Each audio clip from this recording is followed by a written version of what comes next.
Hello, Cinnamon? Yes. Hey. Oh, gotcha. It's hot outside. It's gone. So, thanks for being on the show, podcast. I was going to ask you... Thank you for having me. No worries. I was going to ask you, tell me about your origin story. Like, where were you born? Like, how did it start? I'm first-generation American. I was born in Florida, and then as soon as I was born, when I was well enough to leave, we went back to Korea. So I am of mixed ethnicities. So you were actually born like on a military base, or like in America, or a military base overseas in Korea, or where were you born? I was born in America, not on a base, in Florida, or in the hood. Gotcha. And so, now, what did your dad and mom do? That was interesting, because they met in a weird way. My dad was Special Forces. Yeah, my dad's Special Forces, Special Ops, and my mother was also in the Korean Army. She was a Korean rock soldier of Special Forces. Just being an American Special Forces is hard, but being in the Rock Army is hard enough.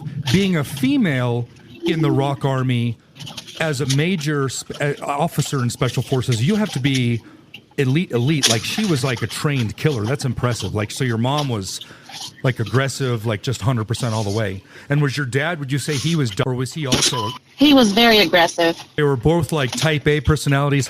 Oh yeah, it was like Crouching Tiger, Hidden Dragon in the hood in my house. When you say the hood, did you like live in a military neighborhood, or were you talking like? So when my dad traveled to wherever he was, whatever country he had a mission, he took us with. Oh, so he took us on missions? Like you? Well, he took us whatever country that he went to, and we lived with whatever indigenous people in that country. So we didn't get to live like lavish military brats or whatever have you. Like, my backyard was the jungle. So literally, he took you guys on missions, and like you guys are like carrying water and stuff, and you guys are going and living with the people in the country. Right. So we actually lived with the Kuna Indians in the Amazon. Oh Jesus! You were in the Amazon, like snakes, and you didn't get a bed like a hotel. You were living with the people. Oh, growing up, I had parasites, worms, and stuff because I learned to eat out of the jungle right along with the animals because my friends were the animals. Damn, you were like Mowgli and the bear. Like, Jesus. I didn't realize most Pretty much, we were very feral kids. How many brothers and sisters did you have then? At the current time, it was just the kids from my mom. So it would be me and my two brothers. But my dad and my mom adopted some brothers, and my dad also had kids before my mom. So you had two brothers and a sister? Oh, I have just brothers. I don't have any sisters. My sisters are actually my cousins. Oh, gotcha. So when you were living in Amazon, you had three brothers to protect you then? Yes. Now, were they older than you or younger than you? One younger, one older. Oh, so you had two. Okay. And then did they manage as well as you did, or were they like more adept at it, or how would you say like you all fared? Me and my older brother fared better than my younger. He just didn't like the food? Was he whining all the time, or was he like not a survivor? Now both my brothers, their hands are registered because in my family it's taekwondo, school, and whatever else we had to learn. Oh, you guys all learned taekwondo? Well, because I am violent and I showed violence at a young age, I was not taught, but my brothers taught me on the side behind my parents' back. So they were involved. Like, were they in tournaments, or did your dad just teach them what he knew, like martial arts? No. They went to, well, my older brothers learned in Korea, and my younger brother learned in the U.S. So I don't think people realize there's this guy named Chuck Norris. He was in the Air Force, and he learned taekwondo in Korea, and then he later went on to, he was so fast with his hands, he went to Japan, and he literally kicked ass. He kicked ass so much that literally, like, he won tournaments as a white guy, and it was amazing. And so did your brothers compete at that level? Like, were they winning tournaments? Okay, so what I'm going to pay attention for you to is that my oldest brother was invited to Kumite. What? Yeah. That's impressive. And so there was a movie with Jean-Claude Van Damme, and they made they made it look like he was in Thailand in the middle of nowhere. In reality, the real Frank Dukes, the CIA consultants, if you will, they were in the Bahamas, and it was at a multi-million-dollar estate in the Bahamas. Most people didn't know that. And so, yeah, Kumite moves around. Did he? Well, it sounds like he survived it. He actually turned down the invitation. What? Because of my mother. He did. Dang, that would Because have been being cool. half Korean, you know, he is the eldest, and you know how that way he's the firstborn son, so she wasn't having it. She didn't want to lose him, yeah, because you can die. Right. They don't mess around. It's to the death. And my younger sibling, he quit because he didn't want to join the Olympics, the Junior Olympics. And so he rebelled against my dad with the Taekwondo and martial arts learning and things like that. But eventually he ended up going into the service after all his career paths did. What? Did he join the Air Force or the Army, or what did he do? Army. And so you obviously didn't take the military. So your older brother, I tried. Older brother goes into martial arts. What does your older brother end up doing? So he went to school to try to become a doctor, and then he went in and became a medic. And then now that he's out, he was teaching martial arts for a while, and he came back here after my mother passed. Sorry.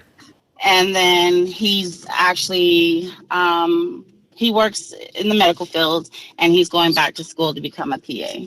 So your mother got out of the Rock Army, and then she died later on? My mother actually left. Well, my parents came back to the United States the year I was born, which was 75. And so parents come back to America, and then they stayed together or separated? No, they stayed together till she died. Oh, but my mother, the crazy thing was because there's so much family secrets that she never became a citizen.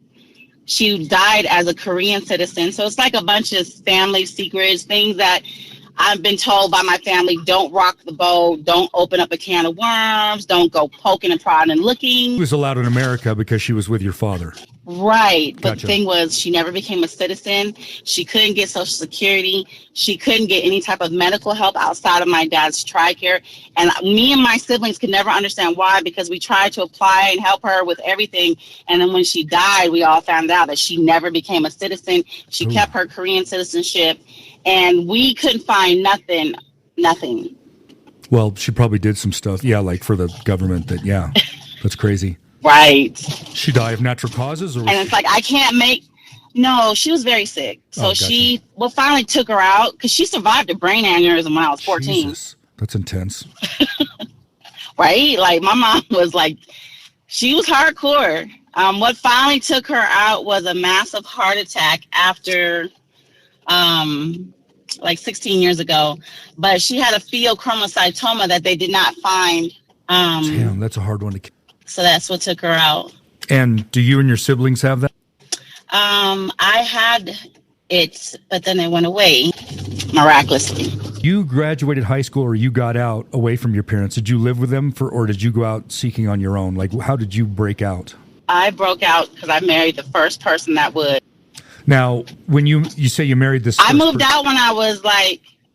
I moved out and I had my own spot, because being in that structured environment and being controlled by your family and your brothers, since I'm the only girl, it's like in my culture, you answer to your brothers and your dad if you're not a married woman.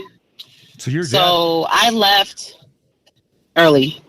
Would you say it was more of a Korean household because your mom was Korean, or was it more of your dad's household? It was more of a Korean household with a spin of Samoan and Native and Black culture. Gotcha. But mostly predominantly my mom ruled the house. So when you went out on your own with the guy you met, your husband or whatever, what happened there? Like, was he working, or did you have to start getting a job, or?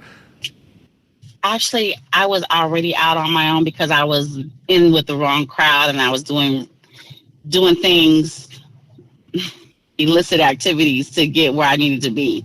So when you say illicit activities, were you like killing people or just doing drugs or in the streets? Oh, no, were you like delivering packages? Like what were you saying? Your name is Cinnamon, so we're not using your... I was a mule, also a stripper. Gotcha. And so when you were like, how did you get into that world of stripping? Did you like just know someone and one of the girls brought you in, or did you meet someone that said, hey, you could be a dancer? Or like, did you go actually to the building and knock on the door and just go on stage? I actually went to the building and knocked on the door and went on stage. You just did, you had the self-confidence to get up there on stage and start doing it? Dang. Yeah, it was because me being born from my parents, my dad had Agent Orange. I'm a child of Agent Orange. Damn. And so back in my day, they didn't have jobs for disabled people. Damn. So was it primarily like a military, like just military, around a military base, or was it like white club, black club, Asian club? Was there any specific, or just all men? No, you want me to tell you the name of the club? No. Don't use names of the clubs. So was it like, I guess what I'm getting at. I traveled. Gotcha. When you worked at these places, were men handsy? I've always wondered about like the female's perspective. Like, were the bouncers, were they pretty protective, or people touched, or was it like, how did you feel safe there? Actually, I didn't have any sense of danger because I was always the one to, like, I look cute and cuddly, but because of my background and my training, like I have that I wish you would syndrome. I wish you would. So you didn't feel unsafe and you do your thing, and then people were pretty polite out there? They weren't mean to you, or they weren't rude? Or no, they were pretty handsy, but you have to check them. So they're drinking, I'm guessing, and then getting handsy. And so you do that and that sounds like good money, because everyone I've ever known like that did that made pretty good money. So did you work there? Like, I made real good money. 5 days a week? Was it a 2-hour gig? Was it a 4-hour gig? Like, did you have things on stage and you just walk around? Like, how was that? I only worked like maybe 2 or 3 days out the week, if that, and get on stage, do my thing, do a couple of private dances, and I'm out. And did the guys ever try to go beyond that? Like, oh yeah, there's no sex in the champagne room, but there was. Yeah, so they were. Dang. And so was it a forced thing, or was it just like people go along with it because the guy looked good, or was it a... A lot of the girls went along with it, but for me, I have issues and I don't play that. I'm here, shake my ass, and I'm out. Gotcha. And so, but the money was good, so you guys didn't complain too much. And then the people that ran it, did you feel like it was a family, or was it just a business? Just a business. Really? There was no like get together, let's on the weekends have a party. It's just like no, any other business. That's weird. Because I don't know, just the perception from the movies, like everyone's tight and it's like that bitch. Okay, so like you ever seen that movie? Right, it'd be like that. So have you ever seen that movie's Player Club? No. If you haven't, it's an old school movie. Check it out, Players Club. But that stripper life was real. I saw like one. You had to fight other strippers. Jesus. Sometimes. Fight. Yeah, it was what? vicious. Like, it was vicious up in there. Stage time or stealing Bitches would go in there. Bitches would go in there and take your clothes, your costumes, try to take your money out your locker. Oh, yeah, Jesus it was Christ. bad. Take your money out of the locker? You guys didn't have locks in the locker, or they would break in? They would break in. Oh, my God. And you said costumes. Were you guys dressing up like furries, or were you guys dressing like Batman, or you guys just have like same costumes? Like you guys... You know the slut wear. Oh, okay. So not you had your own little slut wear. You guys didn't have like dressing up like Wonder Woman and shit like that, just like normal lingerie type stuff. And so right, you'd show up, you guys would get dressed. Do you guys have like specific stage times? Like you're on at 8 minutes, Cinnamon. or stuff like that, or you just walk on and the next person would just get up there and you guys change every? You do. No, you had certain stage times, especially if you were like always on demand, and then you'd have to either work the VIP room. And so there would be a stage out there, just one stage. Then you'd have the VIP room, which is like a bunch of, I guess, wealthy or affluent people that would buy that room, had some, champagne Correct. or whatever. And so did anyone manage it? Was there like a manager, a lady or a guy that would say like who's on stage? There was a house manager, right? And was that primarily a female or a male? No, it was a man. A man. And so did they have favorites and stuff? Or like, was that what the fighting was about? Like, Oh yeah, because when you get more privileges and whatever, someone is fucking somebody in management. and so, bitch, I'm going to get her back. I'm going to knock her down. And so I just never thought of a fight in a strip club. I thought it was all like women just working for Have you money been and under never a rock? Like seriously, hoes fight. It just sounds fun. I just thought it was about money and just getting up there and dancing. And all of a sudden, my turn, your turn, high five each other, my turn. But they were like, I didn't know. Oh no. Like, damn. And so, very competitive. So what was like the prime time? Like it would open at 9:00 at night and 1:00 in the morning is like the main stage time where people would make money, or is it midnight? Weekend nights. So Friday, Saturday nights was the best time to make money. Starting at 5 or 6 or 7. Like when does it start popping off or kicking? I'm trying to use relevant street I never terms. really walked up in there until like a little bit around 11:30 midnight. Oh damn. And what time does it close? But I did private parties on the side, though. Oh. I mean, most strip clubs open 24/7. Oh, what? Damn. Where you been? I guess there's a demand. I just never been. I went to one. It was my buddy's Marine Corps. He was doing something. We went to Mobile, Alabama. Roosters, I think it was called. I don't know the name. But went to a couple of them. And just there for a wedding thing. I was completely innocent. The ladies, I was trying to talk to them like, so what do you do? I wasn't there for like, I gave money, but it wasn't like my buddies were all like really weird. They would put a dollar bill, fold it in half, or a 5 and fold it in half, put it on their nose and rub it up and down. So the lady would either take her chest or her butt or whatever and try to pick it up. And then he would take the money off his face really quick. Then he'd go, like, what do you call it? Being in a lady's chest and just, right, yeah, right. Like that kind of stuff. Yeah, so you're not typically allowed to touch the strippers. And so they were doing that, and I'm like, oh my God, please don't. You guys are embarrassing me. And so I started talking to the ladies, and I had a tank top, because back in the day I was like really in shape and stuff. So they said, you can't wear a tank top. So I had to wear a hoodie and zip it up. And so I didn't have kind of a shirt on so they could see my chest and stuff. And so they were asking me, what are you doing here? You don't look like you belong here. And I'm like, no, it's my buddy's wedding, and I've never been to a bachelor party, so I'm just all, along with him. And they're like, we didn't talk about strip clubs, so we were talking about, well, yeah, I'm a mom, I have 3 kids, I'm going to nursing school. All my buddies are there to like, oh yeah. And I'm like, so what do you do? I'm like, completely out of place. I was joking around, but I was like just not that kind of person to go into those places and like be dirty, I guess. I don't know how to do lascivious. I don't know what you'd call it, but I joke around a lot and I just drink and stuff and I'd get drunk, but I wasn't that kind of like dirty birdie kind of person. I talk. Right. So a lot of clients, yeah, a lot of clients were married men, professional men like politicians, doctors, lawyers. What?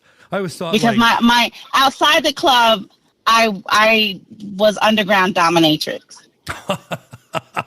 No, I didn't expect you to say that. That's funny. Underground. I mean, like you're not.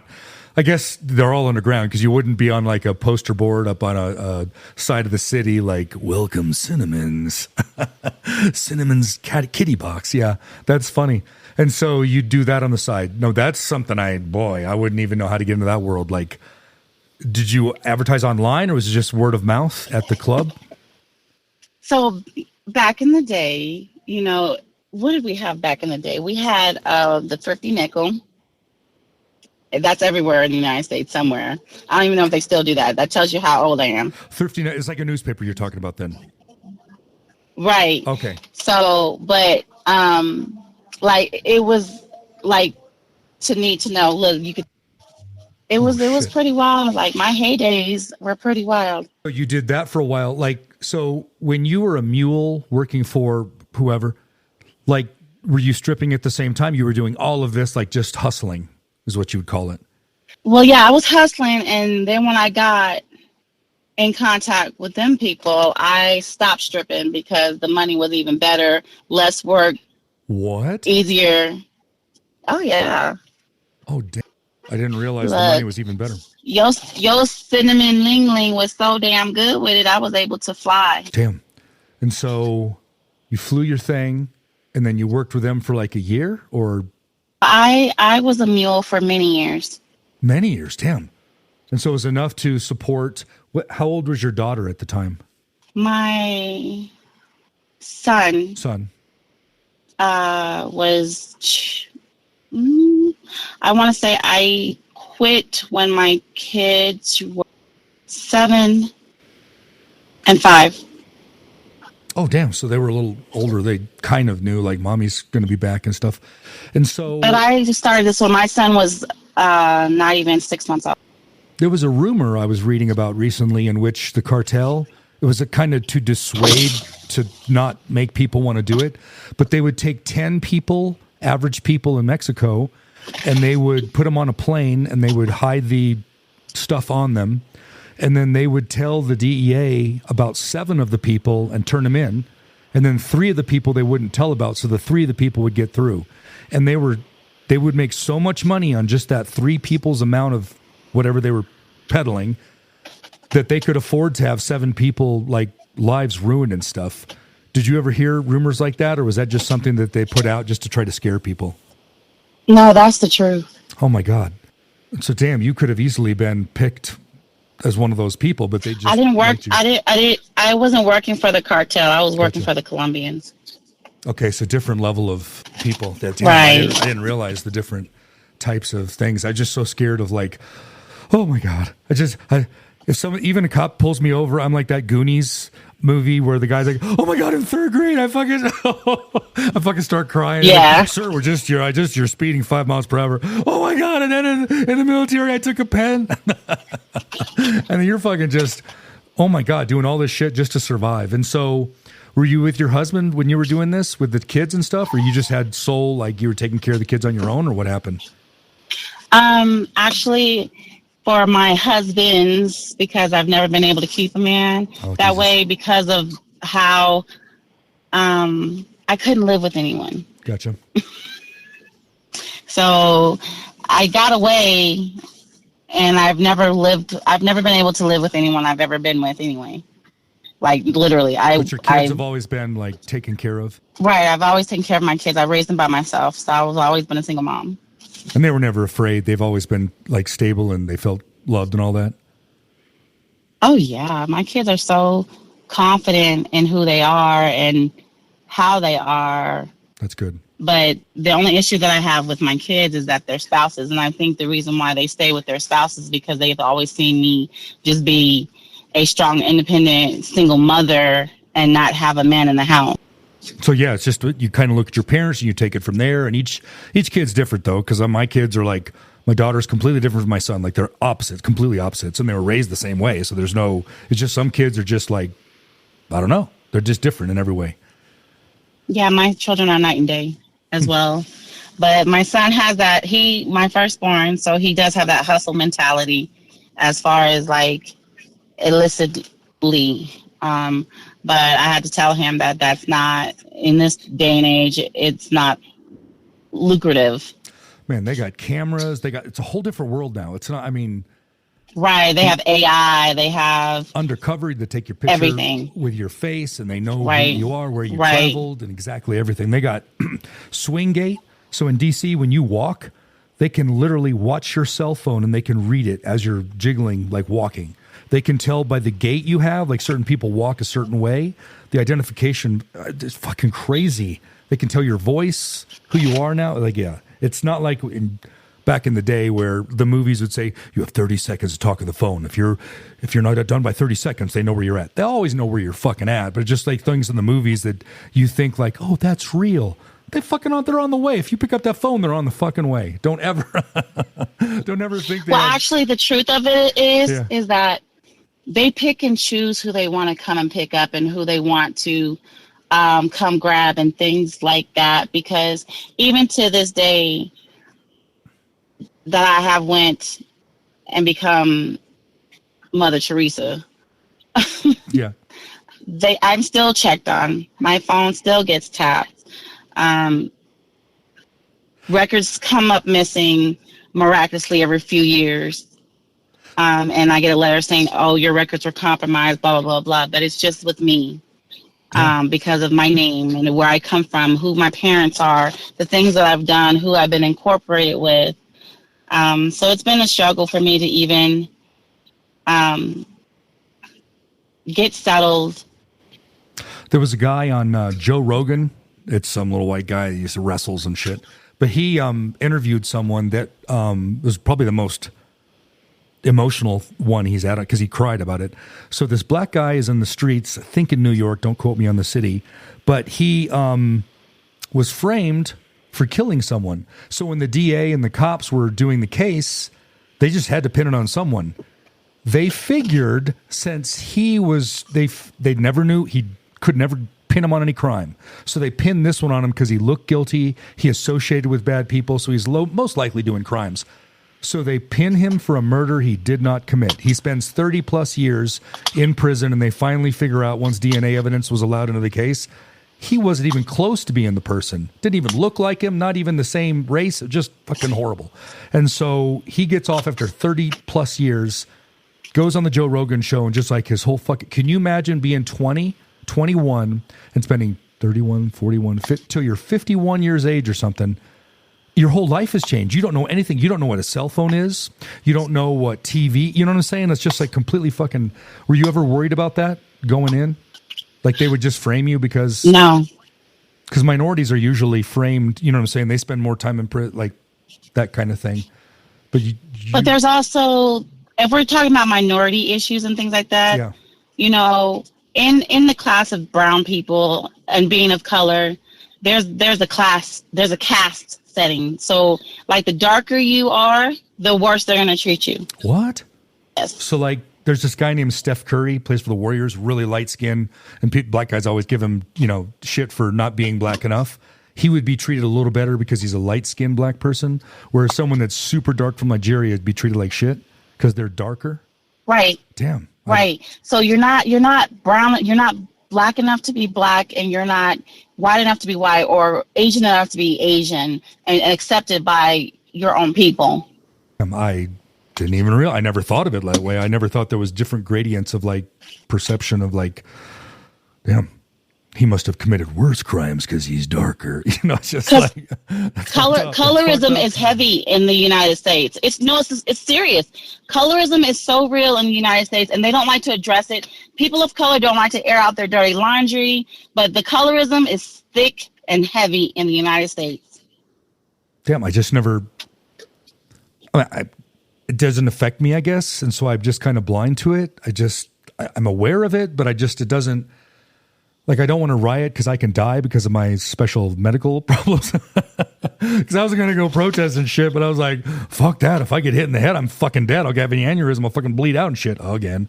And I was like, I can't afford to fucking riot anymore.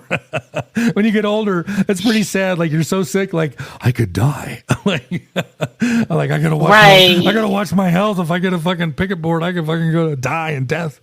And I'll be one of those statistics. No one gives a fuck about the statistics. 15 people died tonight rioting over Burger King, you know, shit. And so you are now with the kids. Does your son live with you or just your daughter? I actually live with my son. Oh. And because I had transferred back here. So you transferred back my here. Best life.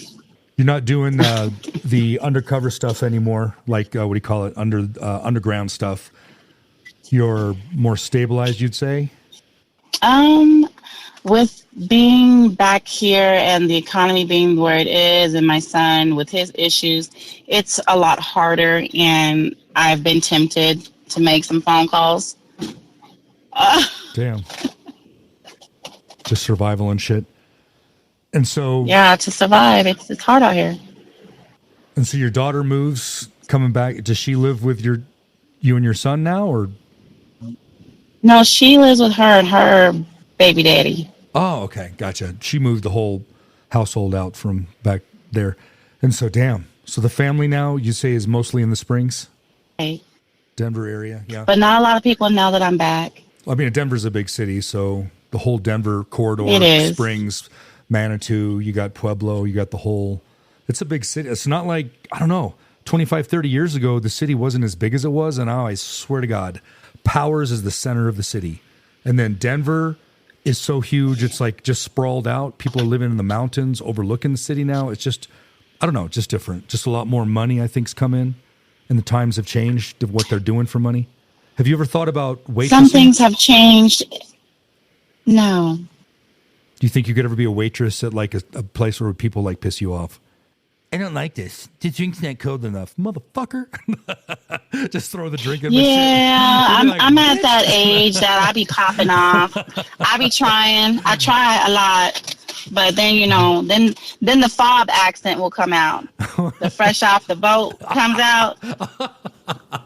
I didn't know. I've never heard it called that before. I've seen the show Fresh Off the Boat, but I had never heard of that fob, the accent. Mother bitches, I kill you all. The fobism comes out. Exactly. Fresh off the boat. I'll kill you all. I have a bamboo stick. You all die right now. That's fuck. Right. I kill you with my chopsticks. And so would you say your mom and dad had anger type issues like with their special forces because they, like, did you get it from them at all, do you think, your mom or dad's side? I know that I did get it from them, both. They both had the propensity. Like, my mom sewed my dad down in the bed when he was asleep with a upholstery thread and whooped his ass. Damn. That's fucking hardcore. Like, damn. My mother has shot at my dad for coming in late at night, and she was with us. I've walked into my dad shooting up the house, having a PTSD episode. Oh, you say shooting up? You're talking handgun or full-on rifle? Oh, he had 2 9mm Glocks shooting up the walls, talking about they coming. Damn. Get down. Damn, that's when, shit, that's real PTSD. I have it just like shaking. That is real PTSD. I don't, I have the guns. I just sweat and I rapid pulse and I breathe hard and I think the mortars, all that shit. But fucking, yeah. Never been shot at where you think people are coming at you with guns and shit. That'd be fucking bothersome. And unless you're over there and you experience those type of traumas, like people in America just like, oh yeah, I saw the movie. I saw Black Hawk Down. I know what it's like. And like, fuck. It's just a different, I couldn't imagine. No, I've witnessed my father having PTSD while he was working. No, while we were away, different countries. I've seen my father kill people. Yeah. I've witnessed, all of that. I've been in the thick of war. Like the first time I seen bloodshed was when I was 3 years old. A man died on top of me. His twin brother killed him. Jesus Christ. And that was overseas, it sounds like. Doesn't sound like Florida. It was. Jesus. Oh, it was Florida? In the hood. Oh, fuck. It was Florida in the hood. Good old Miami. I was thinking, seriously, like overseas, it's probably going to happen there. It's not going to happen in America. But I saw this movie Scarface, like with fucking just violence. And I'm like, that would never happen in America. But goddamn, Miami Vice. And it did happen. Fuck. Jesus like Christ. A lot of things that people see in the movies, all fairy tales have truth to it. And that's what they don't understand here in America. They think, America is all of this and all of that. But the grimy stuff that happens in the United States is so real. And they quiet people because they don't want people to know. They want people to keep coming here, bringing their monies and their hard working because, United States pretty fucked up. I guess, we just always want to see the brighter side and, hey, today we helped 3 people. Yeah, fuck. Ned Flanders and shit coming home from church. We're going to go give to the homeless. Fuck. I just never thought of people openly dying for drugs and stuff and just the whole... Like one of the people on the show was talking about in L.A., if you grew up Crips or Bloods. If you grew up in a Crip neighborhood, you don't go to the Blood neighborhood. Your high school is a crypt high school. You're a crypt. That's it. There is no fucking changing. You have to, if you move away, you better be fucking changing though. That's it, or you'll die. Like you just don't. Yeah, my kids went out to go visit they family out in LA, and it was like that because my family lived on the blood side. Fuck. And yeah, shooting all the time. Kids involved. Good old Crenshaw. Oh, yeah, they were down in Crenshaw? Mm-hmm. Damn. So your kids... I can't make this shit up. Your kids knew about it. They were aware, but they didn't get involved. They were just kind of innocent? Right. Or... My daughter's very innocent. My son, my firstborn, was exposed to a lot of things which I try to keep from him, but my son wasn't stupid. So, like, growing up for him, he's seen it all. You know, he's seen the hustle and the bustle and, you know, went in and snooped when he wasn't supposed to snoop and find things because he wasn't a dummy. It's like going in at Christmas time. You got to fucking know what's going on. You got to fucking know what you're getting. Right. Like, so it's just like, I got to fucking know what's in that box. Cash and shit. Like, I did a lot. So you got a lot to interview me on because I've done a lot in my life. I've even had an own chop shop running out my house. So when you say chop shop, at one point in my life, I always thought that people would get a car, they'd bring it in, and they would tear it down and change it slightly, get like file off some numbers and put a new license plate on. But then as I grew up, I realized that in the movies, they're taking apart the cars literally for all the parts and trashing the rest. So when you did a chop shop, is that what you guys did? Like take the tires, stereos back in the day? Oh my God, are you old enough? Yeah, you're my age. So you can take this little thing off your stereo and it would be blue, glowing blue or green and red, and it'd have all these, like, when the music was louder and popping, it would have like a little, like a Sony. Like you didn't take the whole stereo out. You just took the faceplate off. They don't have any of that anymore. That was like back in the old days. Actually, we were bougier, so we aimed for bikes. Bikes? What? Bikes. We chopped up bikes. So hold on, how would you steal a bike? Like the car, I understand, like, but I don't know the mechanism for, like, did you guys just pick it up and put it on a truck and take it away? Or did you guys actually pick the lock? Or how would you guys get a bike? I'm a locksmith, we did and I'm both, curious. but we popped the lock. Did you pop the lock and then could you start it from there? Or it was just to open up the steering wheel? What? See, that's the thing I don't fucking know how you do. Like, I can undo the lock and get the lock. Well, like, I used to work for Schleg Lock back in the day. What? So you know about locks? Huh. Yeah. I did some stuff with a locksmith, and he wanted me to get certified, so I went to this little course, and I started doing stuff, and I always did it for free because I always felt guilty for charging people, so just friends whoever needed our locks popped. But you were actually doing it, so bikes, and on an average bike, like all I know is Harleys from the Hells Angels. My father was doing motorcycle gangs in the 70s. So is Suzuki worth more, or is a Harley, or is a Yamaha? Like, what is like the street race bikes? Like, those are worth money, but how much could you, like, a bike's worth $7,000? You could make $3,000 off parts? Yeah, or we would strip them down, revamp them, get them off. Because mostly we stole, like, big bikes, like R1s, Boostas, Hayabusas, the Harleys, collectibles. You're talking those big bikes where, like, older people have, like, stereos and they're great big... No, I'm talking about the Hell Angel type bikes that they would ride Harleys. Oh, damn. Okay, and then, the racing bikes like the Ducatis, like name brand bikes. I gotcha. Not just a normal little... Fuck. Nah, not just normal. And then the bigger bikes, the Hayabusas, the R1s, so like the crotch rockets. Get it, bring it to the garage. And how long before you stripped it down? And would it take an hour, 5 days? Like, how were you 24 hours. 24 hours. Did you guys we'd have a 24-hour turnaround. So you guys could have a new bike back on the streets in 24 hours, or to just the parts you're talking? Right. Oh my God. And so you'd have a crew of like 3 people, like taking it apart and putting it back together into new bikes from the parts and stuff? Or how would you... 24 people? Like in the movies, there's always like 2 guys working on a car at once. Just 3. 3? And so would you guys then know people to sell it to? Like to get it back out there? Like just Craigslist or something? No, we had buyers that would pick up what they wanted. They'd put an order in, we'd go get it, and they'd come get it. What? I never thought of that. Hey, I need, I don't know, a 75 Chevrolet Corsair, something like that. So they would tell you what they wanted, you go get it, they'd get a cheaper price on it. I just never thought of that world of like, wow. Right. But you do what you got to do when you have to hustle, when you have to live that life, especially when they weren't advocating for disabilities or things like that, or people that come from different places that need the help. You know what I mean? No shit. So you had to do what you had to do. Like, hustling is going to be in my blood to the day I die. I was in, what grade was I in? Second or third grade. I went to the store. I got $1 for lunch. I wouldn't spend my $1. And so I'd buy Star Wars cards for 25 cents. I got 4 packs. I fucking was addicted. I had a whole shoebox full of me and my best friend.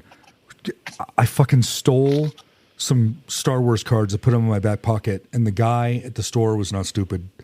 And he caught me and I gave him up. I was crying and he let me go. He said, never come back. And I'm like, even walking by, he recognized me years later. And I'm like, fuck, goddamn Star Wars cards. I fucking got caught. I was never felt so guilty and bad over fucking a 25 cents pack of Star Wars cards. And there I was feeling guilty. And I'm like, my life of crime is on. I will never do this again. I was like, first, second, third grade. I was really young, but I was like, it really impression on me. And I'm like, I can't even imagine the stress. I don't even know if you have stress. Does it bother you to get caught? Or is it even it's just you're hustling out there and you got a mission. You're just on your mission to make money and that's it? You don't think about those things? I don't. Now that I'm older and I don't live that life anymore. That's cool. My children will say that I went from being Cleo from Set It Off to The Last Holiday. Damn. You total so, just like, get older and things change. Yeah, I can't imagine. In my 20s, 30s, everything, every 10 years, everything fucking changes. Perception. Well, only because I have grandkids, because I fucked up plan A, and my grandkids is plan B. Plan A, plan B. So, oh my God, you got grandkids now. I don't even have grandkids yet, but I'm just like, man, I can't imagine spoiling little grandkids and then just getting them all jacked up on Mountain Dew and chocolate and sending them back. That'll teach you a lesson. Right, because growing up, my dad trained us to be mercenaries. I wanted to be either in special forces or I wanted to be a mercenary. Damn. I just never thought about beyond day one. Like, yeah. I was always like, just, fuck, is he going to beat me today?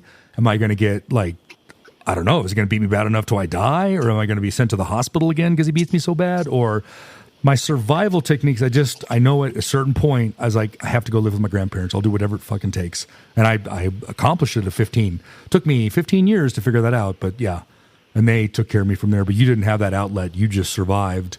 Left early, and then it was hustling from there. But you kept at 19, right? 19. I graduated. I left at 17, came back, and then got out again. So I left my parents' house when I was 17 years old. I got pregnant at 19. Damn. I had 2 kids at 19. I thought I knew everything. Fuck.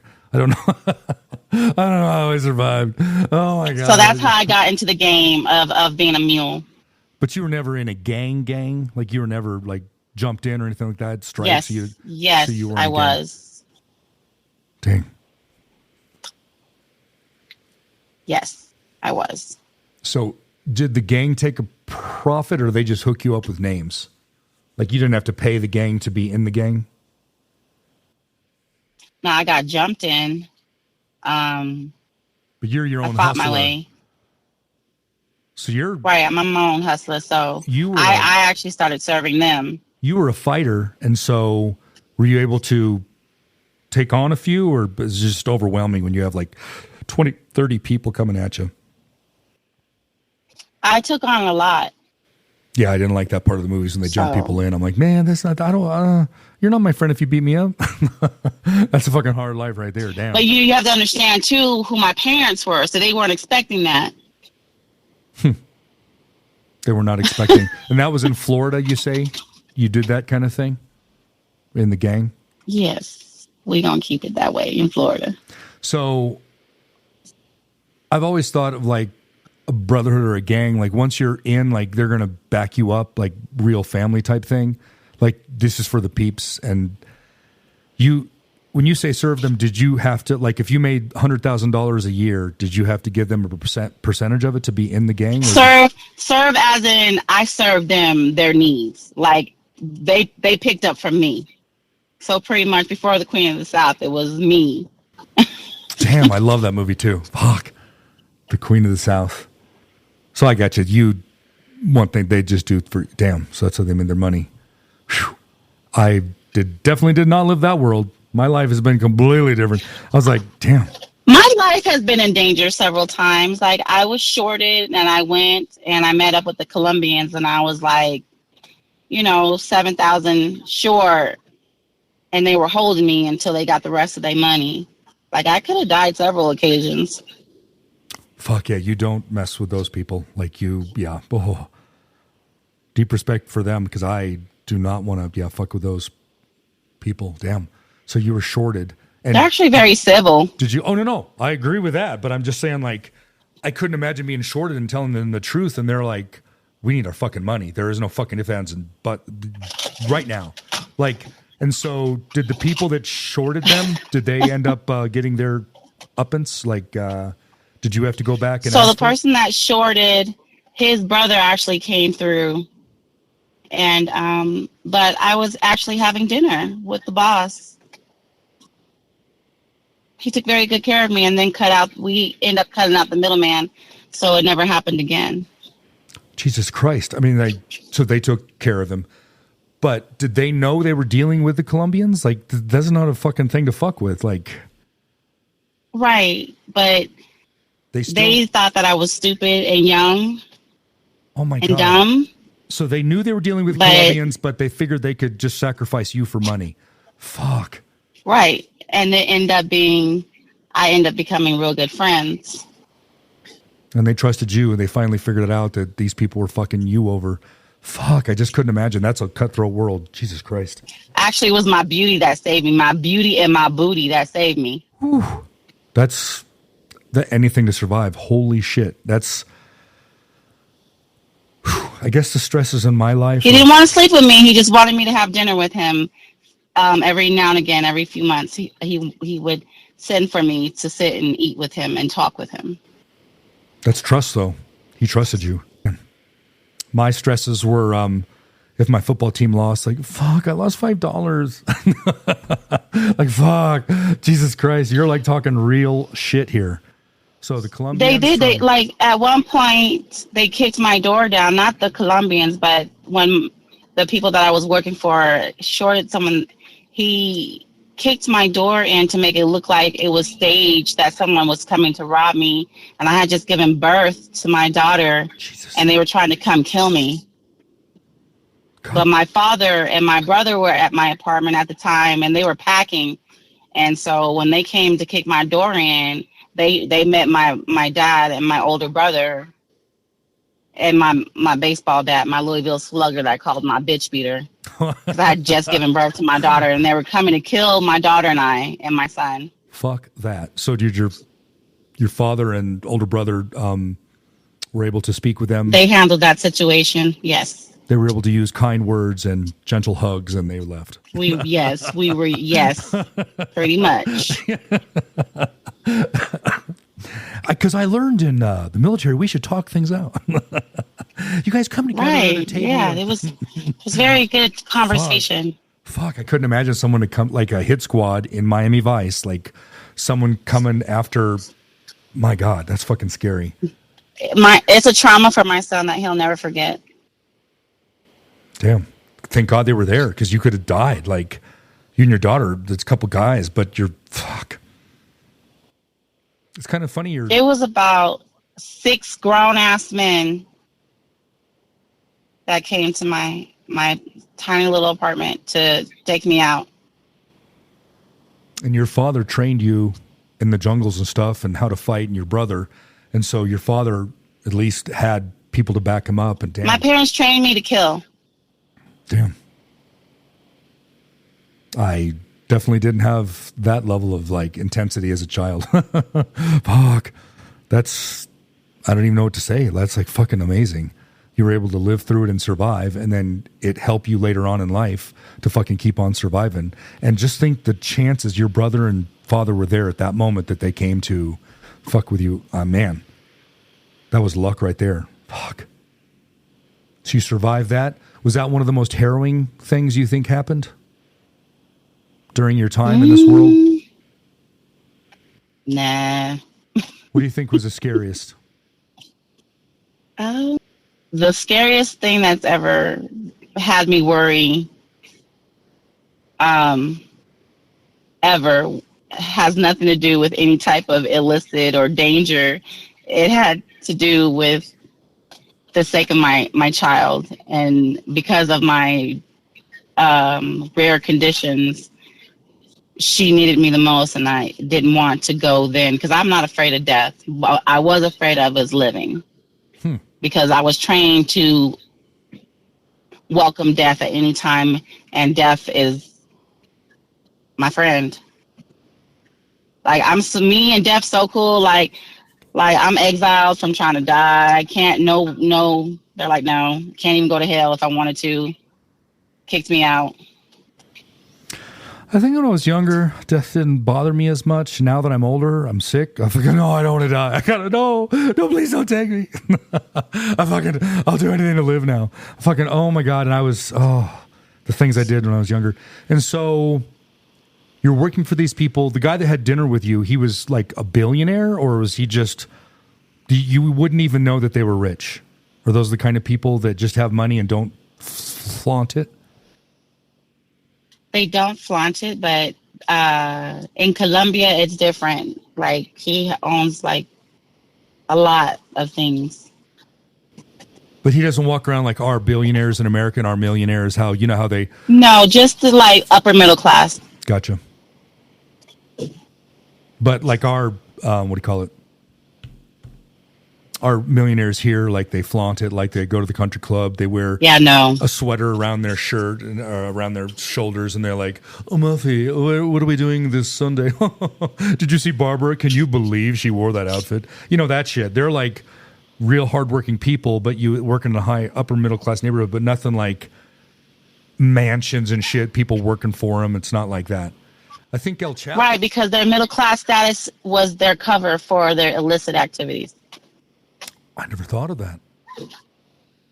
You work regular job, you have like 9 to 5, and you live in a suburban area, like a middle class or even lower middle class neighborhood, and you're not flossing. Like, what goes wrong, like, I had a cousin that did some time because he wouldn't listen, because he kept his money and his dope and his jewelry and in his house. So he got busted, kind of like American Gangster. Oh, Jesus. How he went out with his wife with the fur. Yeah. Because, you can't advertise that shit. Fuck. Platinum. Yeah, I'll get you caught. But I never did my own product. I've never done drugs. I've always been clean, straight arrowed. My only addiction is violence. Out of all the things you'd be addicted to, that's the last thing I thought. So that's good you didn't do the product, because you always see like someone just taking. That's the first lesson you learn. You never do your own products. We had our own personal crackhead to test our dope. You had like a stable of crackheads to test it. And I was like, is there a purity level the crackheads would know, like what purity level it is? Like, oh, this is good shit versus anything you gave them. Oh, yeah. Back in our day, like, I'm telling you. They could really tell the difference. Cocaine was a hell of a drug.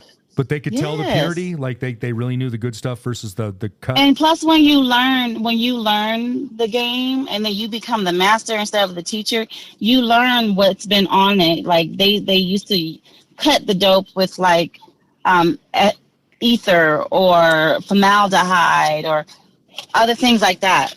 Damn. So you'd have your little people test it and see if they lived. Fuck. Pretty much. Scary. Damn. Like, they got some new shit today. I'm not going to lie to you. They have fentanyl, which is 1,000 times more powerful than normal morphine. Then they're cutting it with this, I forgot the name of the tranquilizer, the animal tranquilizer, but they're calling it TRANQ, Trank. Trank is the new street name for this stuff. They're cutting it with ketamine. Oh, they're cutting it with ketamine. Damn. The cat dissociative. I still have my ear to the ground. Just because I don't do it, I still have my ear to the ground. You gotta know the street. What's going on? Damn. The people in my little circle are like, the street to them is like, did you know that Starbucks is charging an extra? The fucking things I hear compared to what you hear, like, damn, you're really close to the street because you know, fuck. Here I am. The country club is shutting down for a month because fuck, I never thought of that. We had a big turmoil over a turtle.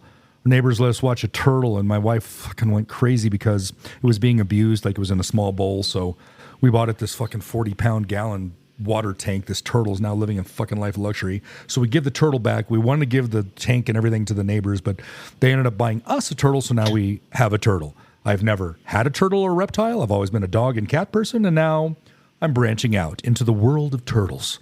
I'm a fucking turtle expert. You fucking ask me a turtle question, I fucking know about it. They can sleep 2 hours underwater. I can fucking look at turtles now, and I can tell if it's a male or a female. I've become a fucking turtle aficionado because my wife wanted to know everything, so I got to fucking research it. Can I feed him this? I'm like, fuck, do not feed him that. Fuck, you cannot feed a turtle Snickers, but they'll eat kale, everything. Anyways, do you have any animals? Do your kids have? Have they ever been exposed to animals before? Yes, they have. Other than dogs. They don't have to have a dog, though? They haven't experienced life like I have.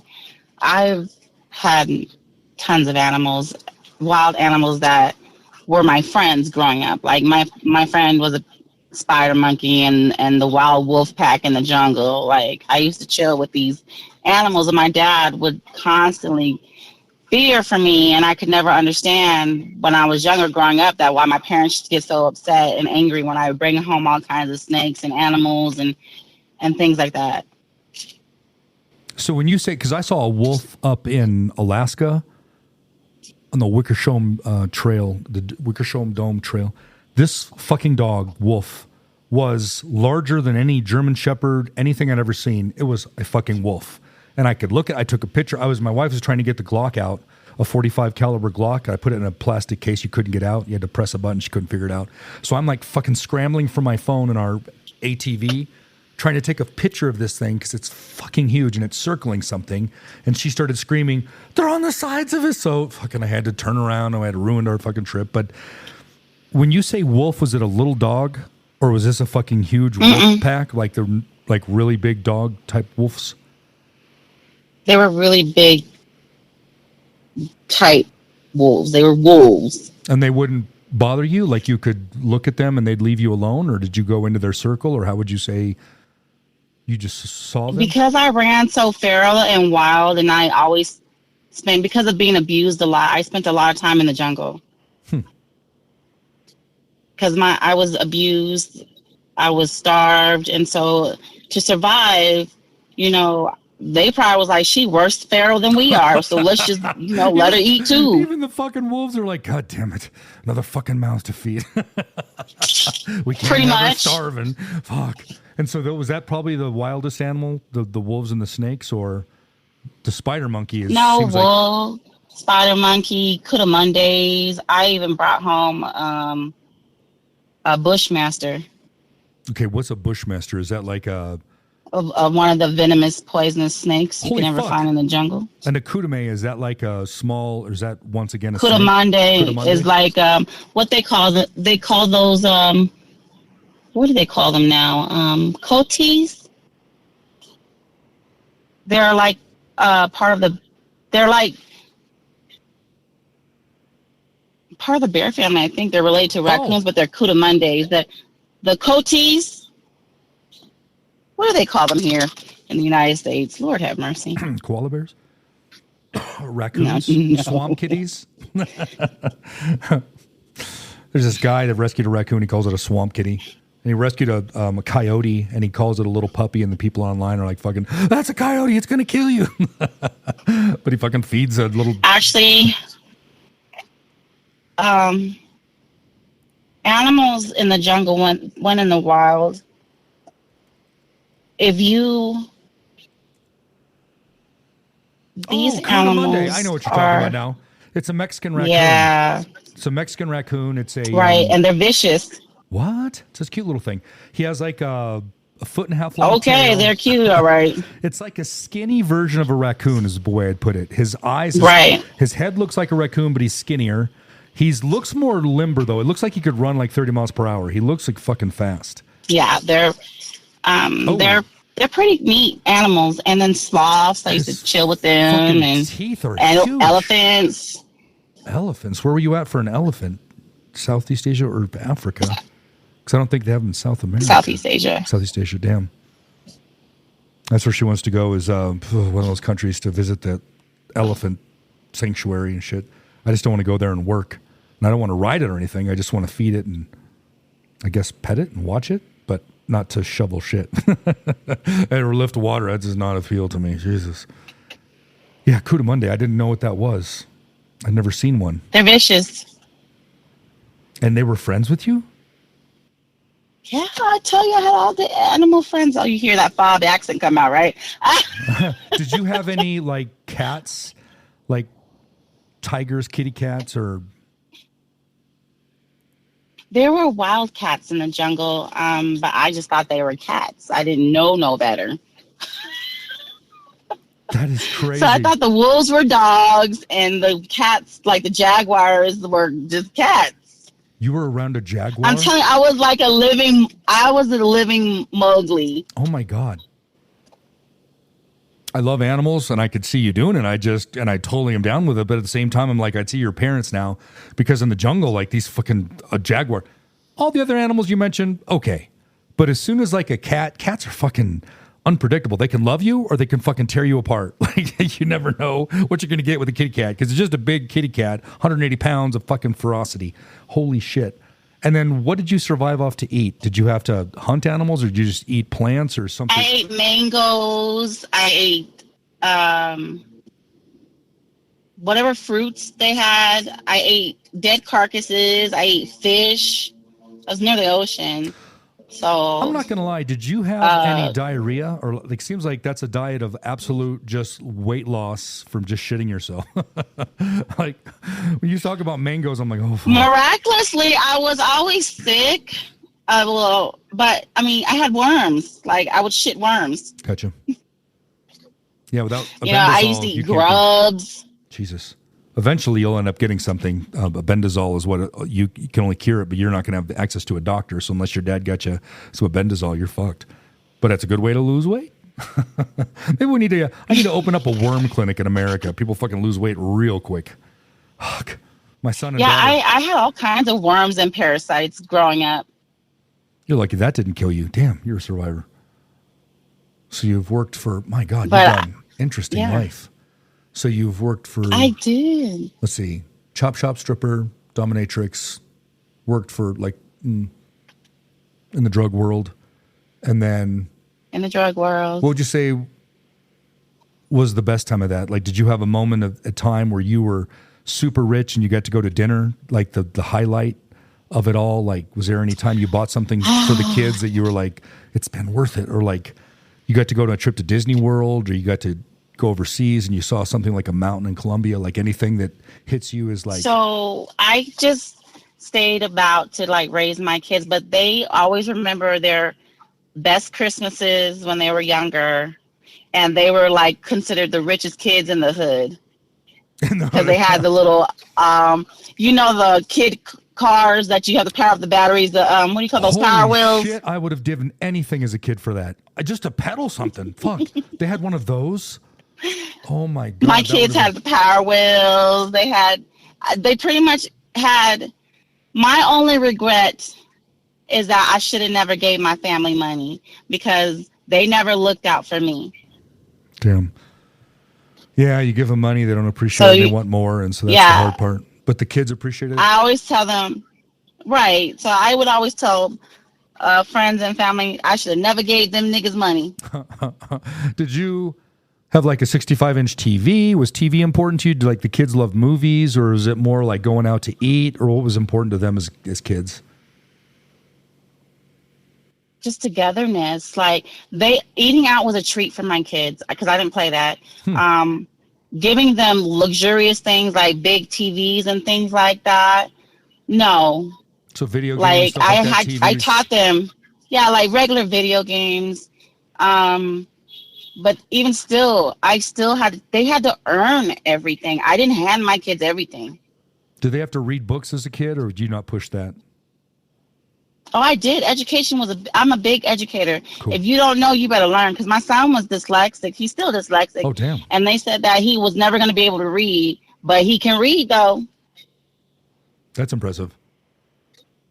So having to be first generation American and struggling with being of mixed race, especially during our time, being Gen Xers, it was a bit of a struggle. So I had to I was hard on my kids. Did they go to conventional high school though? Like a normal high school? They did. And then I finally just took them out of school and let them finish school at home, and they graduated early. So pretty much I homeschooled them like their senior, junior year, because the American system is just, school overseas is better. Isn't that funny? We always think we're the best at things, but you'll see them do things that are, a little better overseas. Depends on which country, of course, but there's just so many. I live by that policy. If you don't want to know the truth, don't ask me, but I won't volunteer. So if you want to know something about me, you ask. Like your listeners, they want to know something about cinnamon, they need to ask a question and I'll answer it. Dang. Okay. I'll put that out there. If anyone wants to ask Cinnamon a question, just email whysospicy4@gmail.com for the email. So I just want to remind people not to judge others, because I've had people on the show that went through war and had different ways of coping. I myself, through life, have just used humor. So many of these podcasts are filled with humor. A lot of this stuff was not humorous. She was a mother out to survive whatever it took. And so I commend her for that. Regardless of how she did it, she survived and she took care of her kids. And I guess that's what it's all about, taking care of family, surviving, and doing so without hurting others. And signing off for now, Why So Spicy? Thank you.